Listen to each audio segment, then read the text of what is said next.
I've owned almost every single iPhone since the beginning. I've never missed an Apple event and have heavily invested myself into the Apple ecosystem. I truly am an Apple fanboy, and you could say that I am stubborn and stuck in my ways and thinking that this is the greatest ecosystem. Granted, that was all I really knew, but things changed about 6 months ago when I decided to box my iPhone 16 Pro and take a leap of faith into the Android ecosystem. To give it a fair chance, in which I picked up the Samsung S25 Ultra. For over an entire month, I committed to this device, and by the end of that, I actually really enjoyed that. By no means was it perfect, but it convinced me enough to drop $2,000 on the Samsung Galaxy Z Fold 7. For context, I've never actually owned or used a foldable phone, let alone seen someone use it in their day-to-day life. So in today's video, I'll be answering one simple question. Can I be convinced? Now, I purchased this on pre-order right after Galaxy Unpacked and was actually able to save some money up front and allowed myself to get a higher storage option. Just to give you an idea, I live in the US and after tax, I was upwards of $2,200 for a smartphone. What have things come to? Jumping into things, this device comes in 5 different unique colors: jet black, blue shadow, silver shadow, mint, and blue, which I'm hoping I'm not regretting my color choice. You'll see what I ended up picking. I can't wait. I've been pacing all day waiting for the UPS guy to show up just so I could unbox this. Let's see what we got. Oh my gosh, that's beautiful. Oh my goodness, that is thin. Like, very, very thin, and not something I wasn't expecting, but holding this in my hand for the first time, I am like, wow, that is cool. That is really cool. All right, let's peel this little sticker off because this is going to drive me insane. Now, just for a comparison, I always like to go through my initial thoughts and comparisons. As you can see, for reference, this is the 16 Pro, not the 16 Pro Max.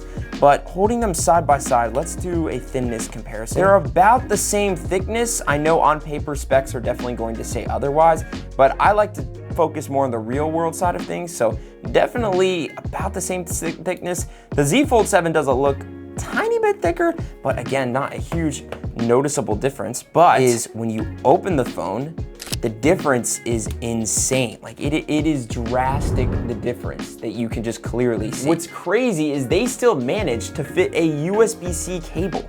Look how thin that is. When it comes to weight, the Z Fold 7 comes in at 216 grams and the S25 Ultra comes in at 218 grams. So almost a non-noticeable difference. Comparing the overall design changes to my iPhone, one of the things I've always enjoyed are the rounded corners. Specifically on the S25 Ultra, it got quite annoying kind of holding it because the corners felt like they were just digging into my palm. And that is something that I'm noticing on the left side of the phone, but not so much on the right as the corners are rounded, which I am a big fan of. But I'm a right-handed person, so I like to use my phone like this and hold it with my left. So I have a feeling I'm gonna find that same annoyance with this corner digging into my palm. I am noticing how far the camera lenses protrude from the actual phone body.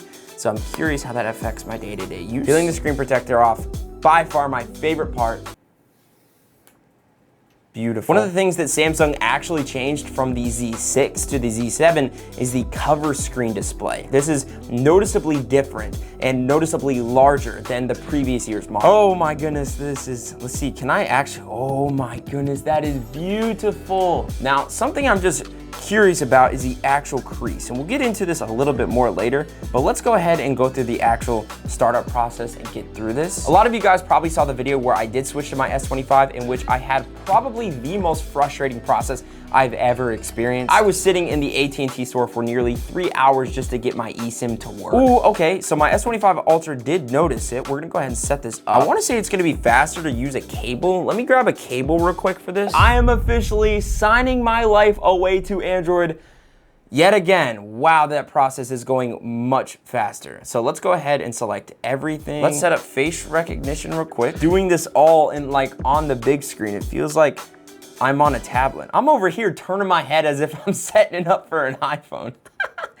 Oh, I'm a bot. All right, there we go. AI assist, yes. Google free hands, Google, yes. Getting the phone ready. This is so quick. All right, let's keep going. Flying through everything right now. All right, you're all set. Wow. That was incredibly quick. And something I'm just noticing is you can actually see the other side. This is so cool. I mean, it's basically having an iPad mini and an iPhone in one. That's kind of crazy to think about. Something that really turns people away from turning to the dark side or light side, depending on who you are, is the actual ecosystem differences. Core ecosystem apps are the most difficult to get over. The things like iMessage, AirDrop, FaceTime, Find My, those are difficult to get over. I'm not sending somebody a Google Meet. Unless you're an Android user, the majority of the person thinks that's like a phishing link and they're not gonna click on it. FaceTime is just so much more seamless to use in between ecosystems. Second, iMessage. Now, this isn't as bad as I would have thought. Yes, I know people are gonna see a grown man talking about green text bubbles. Look, I get it. And I will say RCS has definitely made things easier, but texting in between iPhone and Android users, you'll have that time where you'll be in a group chat and I'm the only Android owner with all my boys, and I basically separate the group chat into 4 different group chats because I just texted once. RCS is not perfect, it's better, but unless you're communicating between Android and Android, it's not as bad as it was, it just definitely needs a lot of improvement. And then finally, AirDrop. This is not that bad. There are so many alternatives that work very seamlessly if you are using an Android and a MacBook. It's really not that bad. People seem to overlook that AirDrop has its fair share of bugs, and there are times when I'm using my MacBook with my iPhone and it just won't AirDrop a video or a photo that I needed to AirDrop. Find My, which is something that I really found myself wishing I had when I made the switch over. Find My is perfect for locating other friends or family members, not just devices, and I can see if people are near me, how far they are away, and it's much better than using Life 360, if you know what I mean. Despite what people say, One UI 8 in this case is extremely smooth. Correct me if I'm wrong, is I'm pretty sure the Z Fold actually has a fingerprint sensor on the power button. So let's see if that's true. Oddly enough, typing on this keyboard feels natural. Okay, so what's different about fingerprint sensors on this compared to iPhones in the past and the Samsung S25 Ultra is that you're actually using the power button. And I've heard from people that this is much faster, so I'm curious to see if this really is. So it's prompting me to move my finger around. Very similar to how Touch ID was on the iPhone. Okay, so we're at 68%, not bad, not bad, not bad. Powered on. Oh, that is quick. That is really quick. Let's try pair this to something like my iPhone. If I shut my iPhone off, let's do a test. Starting with this. So I'm gonna turn my phone over, turn it off. Okay, pretty quick. Now we'll do this, turn it over. Slight delay, let's try that one more time. Wow, that's quick. I think it's mixing in my face with some other things, but that is very, very impressive. Just using the phone, there's no like groove or divot to like get your hands in there to unfold this. It's like you have to hold it a little awkwardly and then fold it open. It doesn't feel super natural to like, you almost have to like, I wish there was like a little groove in here just to get my thumb or finger set before I open it up. One of the bigger changes that a lot of people have had mixed opinions on is this phone does not come with the S Pen, which baffles my mind a little. You would think a phone with the capability to turn into an iPad whenever you want would have the option for the S Pen. But instead, they decided to keep that on the S25 Ultra. And what's also interesting is there's no compatibility between the S Pen and the Z Fold 7. You can't even use it, let alone buy an external S Pen to use with the Z Fold 7. I didn't actually find myself utilizing the S Pen as much as I thought, but for things like editing photos inside of Lightroom, the fine tuning and adjustments that this just gave compared to my finger were just a nice feature to have. I don't know how much I like a super, super thin phone. I think with our future just constantly switching to thinner and thinner, part of me enjoys the thickness of a big bulky phone. And that leads to a lot of changes that I'm just about to cover with this phone being significantly thinner. If you set this on the side, this thing wobbles more than any phone. My iPhone, not much wobble. Definitely in the top left corner, there's more wobble.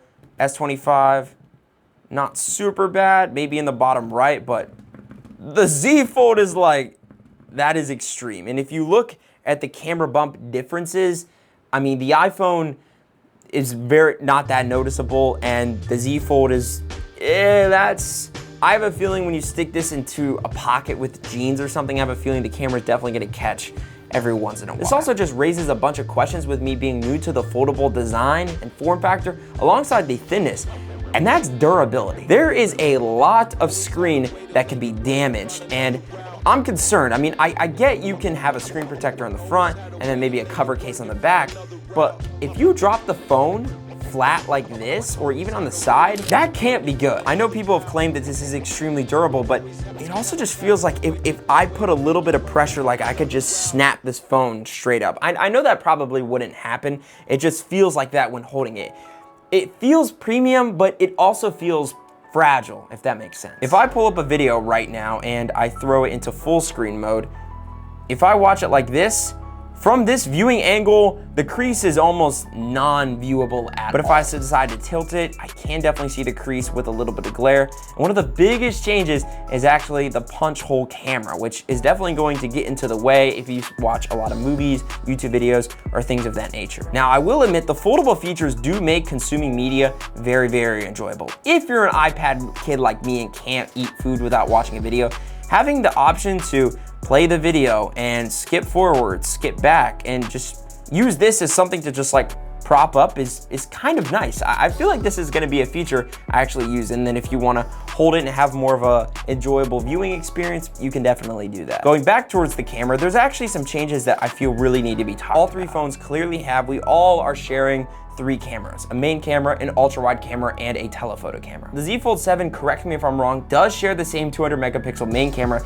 as the S25 Ultra, but here's the disappointing part. With how big these camera sensors protrude, you would think it's the same power output as the S25, but that's actually wrong. Funny enough, the ultra wide is only 12 megapixels and the telephoto is only 10, which is slightly underwhelming. I just want to preface the fact that this is a very simple, basic, bare bones camera test. I love just gathering my initial opinions and impressions as the video rolls and as I continue to experiment. This is camera number 1. I'm going to be testing out in a bunch of different lighting environments. Let's now go walk in the beaming sun right now just to see how it adjusts and adapts. Let me know what you guys think. Let me know which one you think this is. Is this the iPhone or the Z Fold 7? Okay, this is now camera number 2. Jumping in the bright beaming sun, turning around, just getting a feel for how this is. Let me know in the comments which you prefer and which one you think is which and why you prefer whichever one. What's cool about this, and I'm yet to use it, is you can actually use the front screen as a viewfinder to take a selfie with the rear facing camera, but utilizing a much more powerful sensor versus the one punch hole camera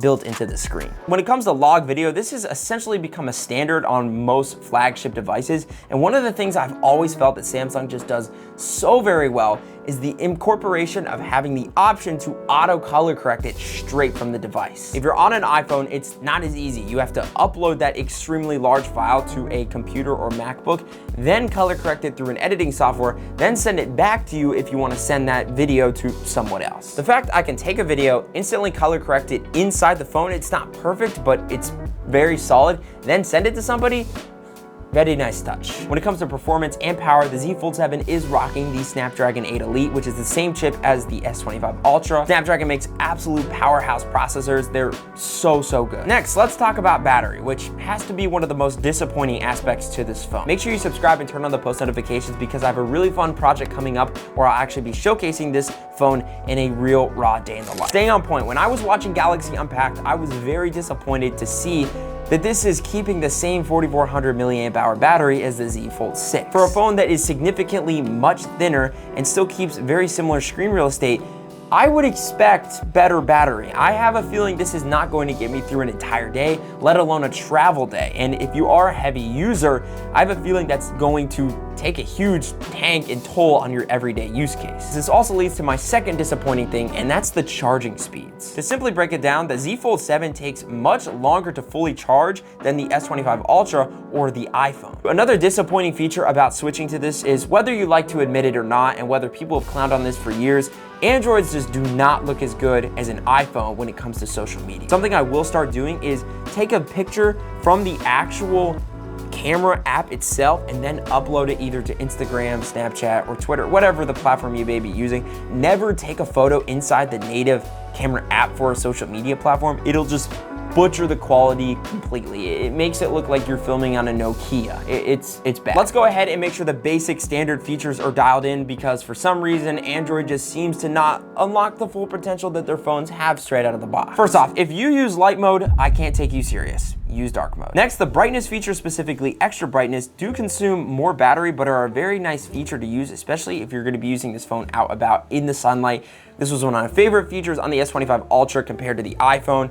The iPhone just doesn't get that bright. I don't know why. Practices, make sure your screen mode is set to vivid. One of my favorite features is the fact that you can close all of your apps with one click. Apple, why have we not still incorporated this? Another thing too I really enjoyed about the S25 Ultra is when it's charging, it'll tell you the percentage and time it takes till it's fully charged. I know this was finally introduced with iOS 26. I know it's still actually just in public beta as of today, but that was finally a feature that I was begging for them to add. I just liked it because it would almost tell me what outlet or power brick I was using that was either too slow or was giving me the proper speed, so I wasn't using a slow brick if I was in a time crunch and needed to charge my phone really quickly. Straight off the bat, something I'm noticing is how well optimized the actual social media experience is. I've just been using this for the first 10, 20 minutes, and especially Instagram, I mean, things are just dialed. This is so beautiful. I could easily see how doom scrolling can become a serious problem. Another thing too was using generative edit inside the photos feature.